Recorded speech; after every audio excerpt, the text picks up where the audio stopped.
The CEO and the entrepreneur, Killer Mike. Yeah. Greenwood Bank.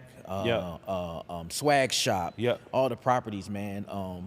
Tell me the evolution of entrepreneurial Killer Mike. Man, I'm gonna tell you, I was watching an interview by Byron Allen before we started today, and he talked about Byron Allen, yeah. Byron, for those who don't know, he owns the Weather Channel. He's a billionaire. Yeah. He was attempted to buy the Griot, right? Yep. He owns the Griot as well.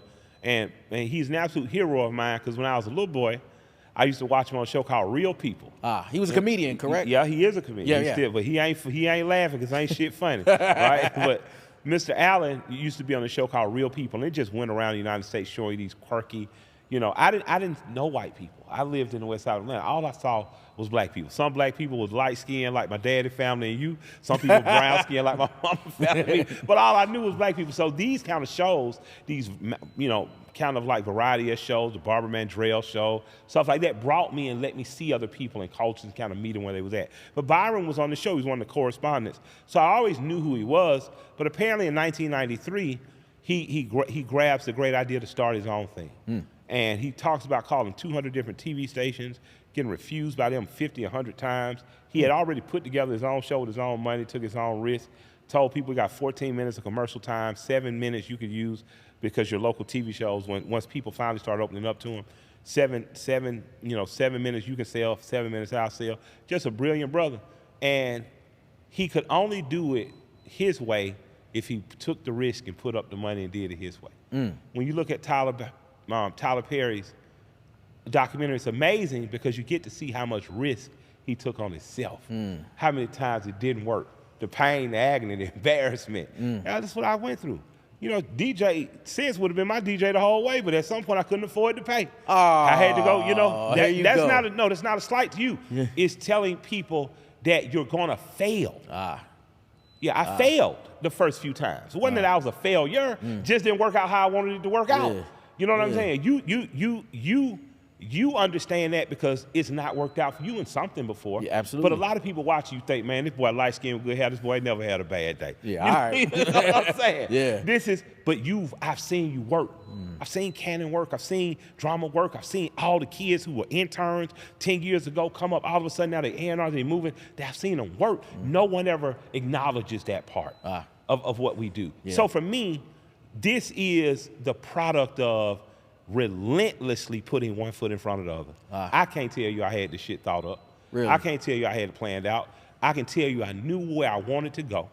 I saw the mountain on the other side of the forest, but I knew I had to walk in that forest to get to that mountain, and I didn't know which way to go. I just knew if I could keep seeing that mountain, I keep through that forest, that's it, that's all. That's why I'm so proud of us. I'm proud of us individually, proud of us as a city, I'm proud of us as our generation as we came up in this music because we've managed to keep it going. When the face left, man, I thought everything might leave. Next thing you know, man, I see all the people who were just college students coming up, springing up, forming their own thing. It's like a spider web. It's a bunch of little things. So I'm just, man, I think if I had any advice to give any kid out there, it'd simply be to get up every day, wash your face, make up your bed or not. Sometimes I do, sometimes I don't. But whatever your goal is, put one foot in front of the other every single day toward that goal. When your back is against the wall, like, I heard you rap about that. Like, that's when you're at your best. That's just your best, man. When the world, when you think the world against you, man. Yeah, it's something about if you can access that desperate energy, then man, you impossible to beat. You're impossible if you tap into the feeling, because it sharpens you. In my opinion, it sharpens me. The reason I'm ready for the now is because I went through the then. You know what I'm saying? I've been making music of this quality, but I didn't understand the importance of mixing and mastering. Didn't understand the importance of, taking time to craft it and make sure, was just trying to get it out. And all the failure, all the trials and tribulation, all the little wins, all the big wins that I've had up until this moment have mattered in making this moment happen. Wow, that's crazy. Because Once you get a big win, you feel it good and you want it again. You want So you say, well, what did it take for me to get there? What's the discipline it took? Yeah. What's the regimen I had? You know, the discipline of being in Run the Jewels helped sharpen me to make this album. The undisciplined Michael of the Pledge series, who made great music but wasn't disciplined enough in understanding your mixing and your mastering process, and this is what you need to do. Wasn't disciplined enough in understanding, take some time to develop your brand, not just to, not just put out the music. How you gonna market the music? How you gonna get out there, shake hands? I've learned from it all, man. I appreciate the journey. There's one thing I always tell people: I regret that we didn't put out the Grind Time Skulls and Roses mixtape, because I would have put it out because you were the most dominant R&B DJ in the city at the time. You know what I'm saying? And that's when I'm just like, God damn. If we ever get back together and just, you know what I'm saying? Well, get up together. We never got apart, but we ever get up with the guys. Hey, you put it out there, man. It ain't too late. Because I'm telling you, man, that's just one of the mishaps, though. I see, like, God damn. I should have been about my shit, and I wasn't about my shit at that moment. You know what I mean? And bro, I mean, I think you're in a beautiful place, though. Yeah, I am. I'm not mad at the journey. But you're just thinking about, like, I have to hold myself accountable. I have to say, but you could have done this. You know what I'm saying? You could have done better at this. That's all. I don't have very many regrets.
Been a result of things that I wanted. I wanted to own a barbershop when I used to go to Bell Wilder and Hollis Barbershop in Dixie Hill, because it was one of the places outside of my family, because I had a lot of strong black male representation in my family. But it was for me to get a chance to be around other men that didn't have the same last name and I could hear other perspective from. So I'd been wanting to shop. What I didn't understand in opening a shop is that you really a brand. You're masquerading as a barbershop. Okay. But this is really the swag shop. When you can do booth rent, or you can do commission and salary, and you hire and have tradespeople, and I'm very honored that I get to do that. Selling $20,000, $30,000 worth of t-shirt in a month is like, whoa, shit, you know what I'm saying? Like, not only do they like the haircuts, people like our style, and we enhance their swagger. So seeing that makes me say, well, I don't like going to a beauty supply store with my wife, because she can stare in there a long time. Shayna be shopping, She can shop for 3 hours into everything in the science store. So I say, man, I know other brothers got to feel like this, so let me just put products on our shelf. So you start putting lifestyle products, stuff, whether it's cigarette lighters, ashtrays, whether it's t-shirts that match your J's you're buying and stuff like that, and start doing well. And now we got products coming out by way of your beard sheen, your shampoo and conditioner and stuff, because I wanted a place that not only men can come get a cut, but just all the guy stuff is there for you already. The swag shop's the culture. Yeah. The swag shop is where, is where I want the people that listening to your music to come to look good before they come see you at the club to spend. The guys that watch this podcast, I want them to be watching it in my shops. I want what a social environment could be, should be, and will be in a black barbershop experience, even though we ain't just servicing black people. Right. In your song, Yes, you talked about you got a meeting with the governor. Yeah, I was on the 25th, had a meeting, yeah. How'd that meeting go? I went very well. And, I'll say, you know, when the governor calls and says, hey, I'm going to have some members of the office hit you, there's a workforce development meeting happening, I want you there at the table, you take it seriously because I'm an owner of a small business, hoping to grow a medium and a large business, and I understand that my city is only the city it is because we had a mayor, and our first black mayor, Maynard Jackson, who understood business. And when public and business relations could benefit his community, he took advantage of encouraging and making it happen. So I don't take my relationship with the governor lightly. It's not a hokey photo op opportunity. What it is it's an opportunity for me to talk to the highest elected official in my state as a member of his constituency and as a member of a community of people who are 33% to 35% of this state. Yeah. And when I got in that meeting, and I got an opportunity to see the heads of 50 organizations throughout Georgia, from Home Depot to Lockheed Martin to AT&T, you get to see how many people, black people, other black folks, are in this room and hold power. You get to hearing the stories about workers being needed. Georgia has been #1 in business growth and development for the last 10 years. Brought 9,000, current governor has brought 9 new corporations, 9,000 new jobs. There are currently 16,000 new jobs going to be created here over the course of the next 15 and 20 years. Georgia's going to need more tradespeople than probably any other state. Tradespeople being everything from carpenters, electricians to welders. Right. And this is what I'm hearing in a room full of people. This is the room the governor's invited me to. Wow. And what I realized in that is I'm a product of everything they say they're aspiring for. I went to Atlanta Public Schools when you could still study a trade in school, mechanical drafting, woodworking, mechanics, things of that nature. I learned how to fly planes because a man named Jim Berto, who taught at George High School, recruited me and some other students from other high schools to learn in the summer program, learn aviation mechanics and aviation. Well, I tell that story in that room, and someone who knows Mr. Berto text him while he's in the room, and they get up and confirm at the end, oh, no, this is absolutely true. That's crazy. So what the advice he's given us, advice we're to take seriously, that we need trade programs back in high school. The governor, although we disagreed on the gang enhancement bill, and he signed that bill, which I was not a fan of, still not a fan of, he also heard me a year prior saying that we need to make sure that young boys in Georgia, both black and white, have an opportunity to get a trade. Because in the black community, our boys aren't going to college at the rates they were, our girls are. Right. All my teachers who were college-educated women, they married tradesmen. They married the locksmith, they married the carpenters, they married men who made good money doing work. They had these men still read Chaucer, some of them had went to other schools and stuff, but they picked up a trade. And the governor, I realized, heard and listened to me when he signed the Hope Scholarship back into order here in Georgia. When he signed that Hope Scholarship, not only does it help Georgia's kids who are getting B's and above, not only does it help them get into college for free, helps kids who are going to trade school as well. So I value my relationship with the governor. I value that he understands that his constituents, both Democrat and Republicans, are counting on him to make this state a place where opportunity can abound. That leads into my next question. Minorities can be apprehensive on their choice of political party. Yeah. What's your take on that?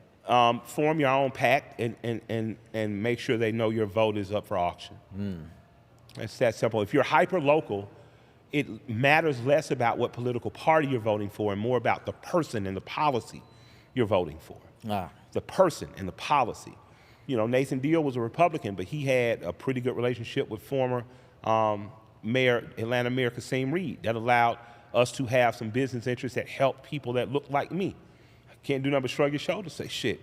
Politics don't have no permanent friends or enemies. It figures it out.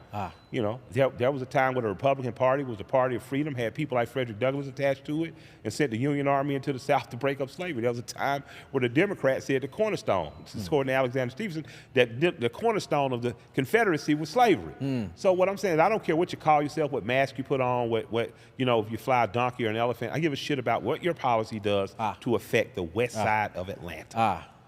Because that's where I am. That's where I live. That's what I care about. Killer Mike doesn't care what color it is, unless it's your community. Yeah, that's it. That's it. And you know, everybody in my community don't always look like me. Right. But we got to care about our community. Right. We have to on a hyper local level. Right. You know, I want you to, you know, when you watch federal elections, sometimes you get caught up in the I call it the Cowboys versus Redskins effect. Yeah, I remember people didn't care about football all year. All of a sudden, you see the Cowboys were playing the Redskins or something on Christmas Day, and it was the biggest thing. And you just like, what? And you were a Falcons fan last week. You know what I'm saying? Yeah. And I've come to understand that people just want to feel like winners, and no one wants to feel like a loser. I got you. And I think that sometimes our vanity gets caught up in it. You know, people. I understand how caught up in an election you can be, but what I can't understand is how the day after election you don't do anything.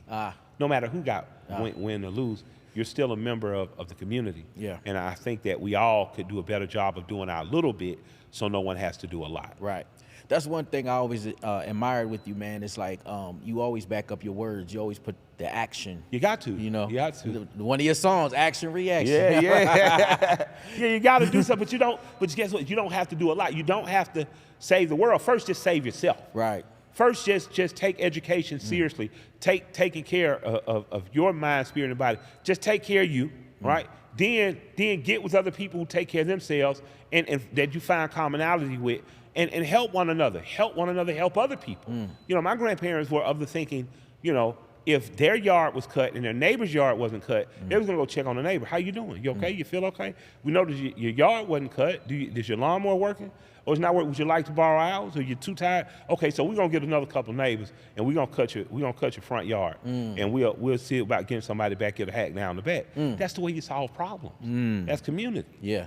You know, and then you can go to your city council. If you didn't do that for 6 months, you can say, hey, you're putting tickets on people's yards for abandoned cars or overgrown grass and stuff. We need some help. We pay our taxes every year. These people are paying taxes. So we need, whether it's a free lawnmower program that you're partnering with Home Depot with, but it's something, and as a city councilman, they're gonna figure that shit out. Yeah.